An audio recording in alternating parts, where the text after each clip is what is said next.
अभी हमने इस लेक्चर में देखना है कि आपके पास के डबल पॉइंटर्स क्या होते हैं। बेसिकली इसको डबल पॉइंटर भी बोलते हैं और पॉइंटर टू अ पॉइंटर भी बोलते हैं। इसकी एक डायग्राम यहाँ पे मेरे पास है, मैं वो आपको ज़रा दिखा दूँ, तो आपको इसके कॉन्सेप्ट जो है वो क्लियर हो जाएगा।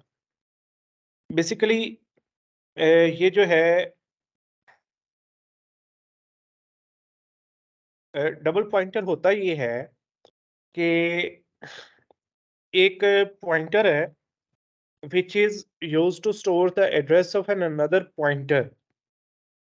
ये बेसिकली इसका कॉन्सेप्ट ये है कि एक पॉइंटर जो कि एड्रेस स्टोर कर रहा है किसी और पॉइंटर का, इसको बोलते हैं double pointer.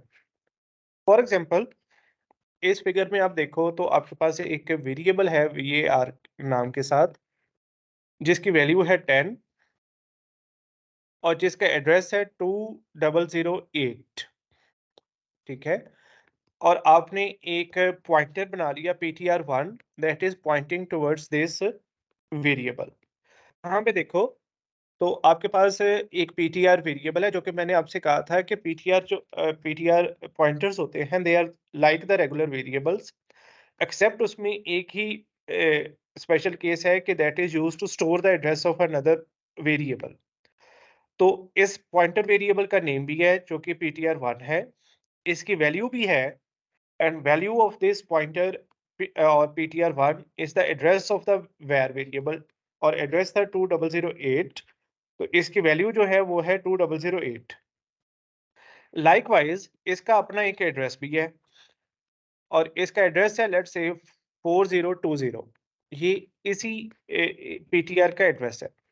No let's say कि हमारे पास एक और पॉइंटर है that is the ptr2। Now this PTR is pointing towards this PTR1। ठीक है, तो इट मीन्स कि ये जो PTR2 है that is storing the address of another pointer variable.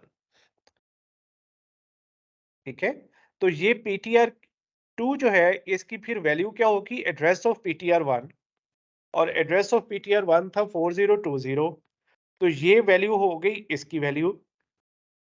And likewise ptr2 also has its own address as well, जो कि let's say कोई 3096 है इस एग्जांपल में। तो ये है जी डबल पॉइंटर। तो ptr2 is pointing towards ptr1 which is pointing towards var variable. तो इस तरह से ये एक चेन है जहां पे एक पॉइंटर का एड्रेस किसी और पॉइंटर वेरिएबल में भी स्टोर किया जा सकता है। तो इस ओवरऑल कॉन्सेप्ट को बोलते हैं डबल पॉइंटर। अभी हम इसको इम्प्लीमेंट करके देखते हैं, वीएस कोड में इम्प्लीमेंट करते हैं और फिर देखते हैं कि जो डबल पॉइंटर्स हैं वो डिक्लेयर कैसे किए जा सकते हैं और इनकी वैल्यूज को एक्सेस कैसे किया जा सकता है। तो मैं यहाँ पे अब एक नई फाइल क्रिएट करता हूँ। लेट्स से इसका मैं नाम रखता हूँ double pointer dot cpp, and यहाँ पे हैश इंक्लूड iostream है और यूजिंग नेम स्पेस stdh। ठीक है, और इसमें हम इंट मेन लिखते हैं एंड विच रिटर्न 0। ये हमारी स्केलेटन जो है ये रेडी है। अच्छा, फॉर एग्जांपल अब यहाँ पे मैं एक इंटीजर टाइप का वेरिएबल लेता हूँ csb इज इक्वल्स टू, इसको मैं कर देता हूँ 2 के। ठीक है, तो मेरे पास एक वेरिएबल आ गया इंटीजर टाइप का जिसका नाम है csb। अब मैं एक पॉइंटर टाइप का वेरिएबल लेता हूं जो कि इस वेरिएबल csb वेरिएबल को पॉइंट कर रहा होगा। अब this would be a regular pointer variable जैसे अभी हम देख के आए हुए हैं। तो इसके लिए इंट स्टैरिक, और इसको बोलते हैं pcsb, let's say pointer to csb, and this is equals to and of CSB। ये लेंगे। अब इस लाइन के ऊपर हमने क्या कर दिया है कि एक वेरिएबल, एक पॉइंटर वेरिएबल लिया PCSB, और उसको हमने एक वैल्यू असाइन कर दी है, that is the address of CSB। अब मैं एक और पॉइंटर वेरिएबल लेना चाह रहा हूं जो कि इस PCSB को पॉइंट कर रहा होगा। No, because it is an integer pointer, तो इसकी डाटा टाइप भी इंट ही होगी। लेकिन चूंकि it is a double pointer, तो यहाँ पे आपको डबल अस्टेरिक लगा के PCSB लिखना पड़े, सॉरी, अब लेट्स से मैं कह देता हूँ PPCSB। मतलब अब ये मैंने सिर्फ नाम एक कन्वेंशन के साथ डिफाइन किया है, आप जैसे मर्जी इसका नाम रख सकते हैं। मैंने क्या किया है, पॉइंटर टू पॉइंटर CSB, ठीक है। And this is equals to and of PCSB। ये बेसिकली आप ये देखें, ये है जी आपका डबल पॉइंटर, ये है जी आपका double pointer which is pointing to a pointer. इसको बोलते हैं कि ये है डबल पॉइंटर। अब ऐसे ही ये आपका एक पॉइंटर वेरिएबल है, एंड ये क्या कर रहा है, पॉइंटिंग टू एन इंटीजर, और ये आपका एक रेगुलर वेरिएबल है।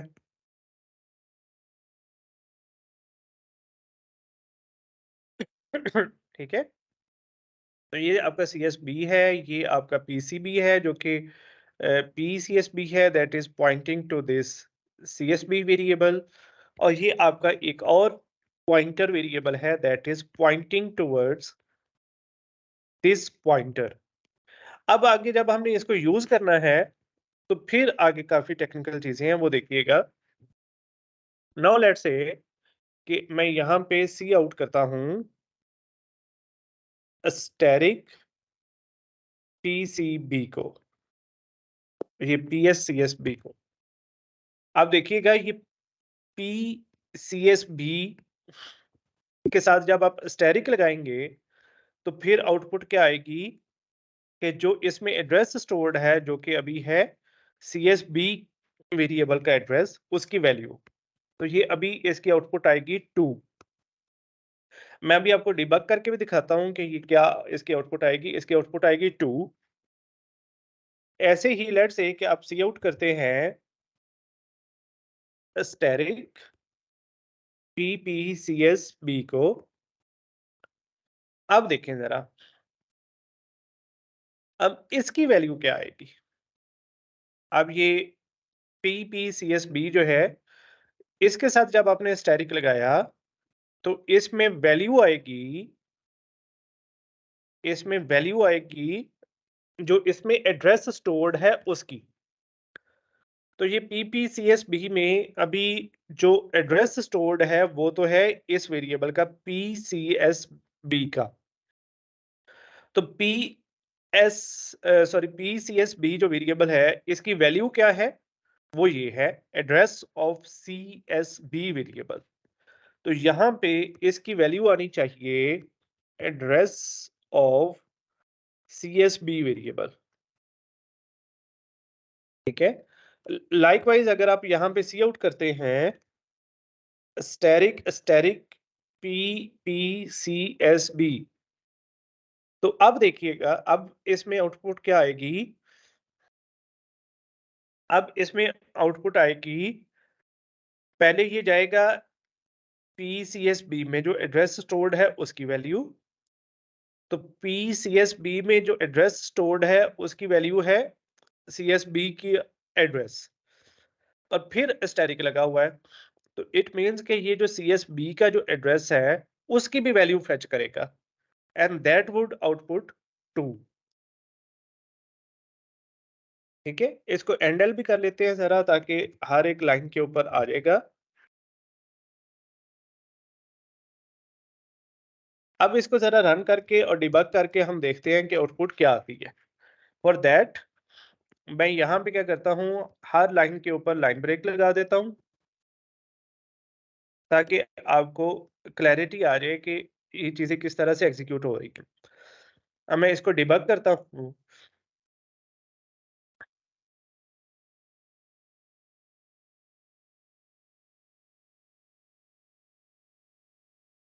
अच्छा, डिबग में जाएँगे, तो वॉच विंडो तो मुझे एम्प्टी कर देनी चाहिए। अब यहाँ पे देखिए,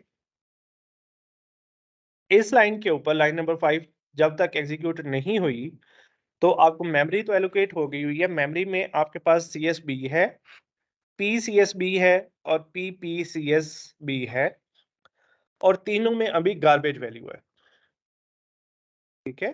तो तीनों में आपके पास गार्बेज वैल्यू है, तो एज़ सच आपको कुछ भी यहाँ पे नज़र नहीं आ रहा, इसलिए ये गार्बेज वैल्यूज़ है।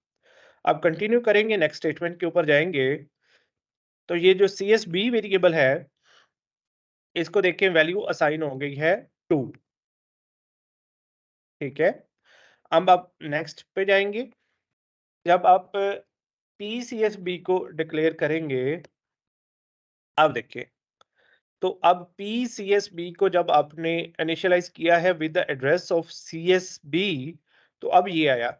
अब इसका एड्रेस आया है ये 754 वाला। अब ये किसका एड्रेस है? ये बेसिकली एड्रेस है सीएसबी वेरिएबल का, ठीक है? उसके बाद जब ये वाली लाइन एग्ज़ीक्यूट होगी,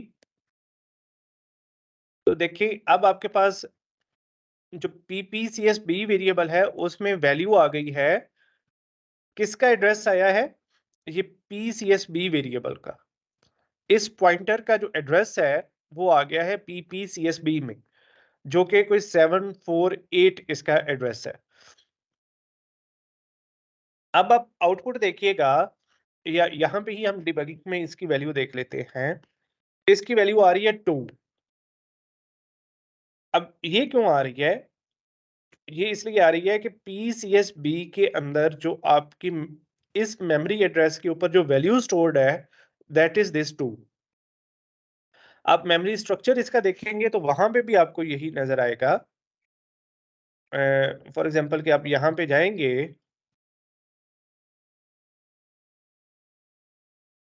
तो मेमोरी स्ट्रक्चर में भी आपको, अगर आप इसको सर्च आउट करेंगे, तो ये आपको 2 मिलेगा, ठीक है? एक मिनट। अच्छा, उसके बाद इसलिए इसकी वैल्यू आ रही है 2। तो आप इसको रन अगर करेंगे, तो स्क्रीन के ऊपर ये 2 आ गया। अब यहाँ पे स्टैटिक पीपीसीएसबी जो है, यहाँ पे क्या आएगा? यहाँ पे बेसिकली एड्रेस आएगा पीसीएसबी वेरिएबल का। आप इसको रन करेंगे अगर, तो ये देखिए, ये आपके पास एड्रेस क्या आया है? सॉरी, जब आपने ये पीपीसीएसबी को सिग्नल आउटपुट किया, तो ये एड्रेस आएगा पीसीएसबी का, ठीक है? सॉरी, इसको दोबारा देखते हैं। ये देखिए, जब आपने पीपीसीएसबी, इसकी वैल्यू आपने लेनी है, तो इसकी वैल्यू क्या है? बेसिकली जब आपने, देखिए, इसको ज़रा रिविज़िट कीजिएगा, ध्यान से सुनना है आपने। बेसिकली है क्या कि आप कहते हैं पीपीसीएसबी।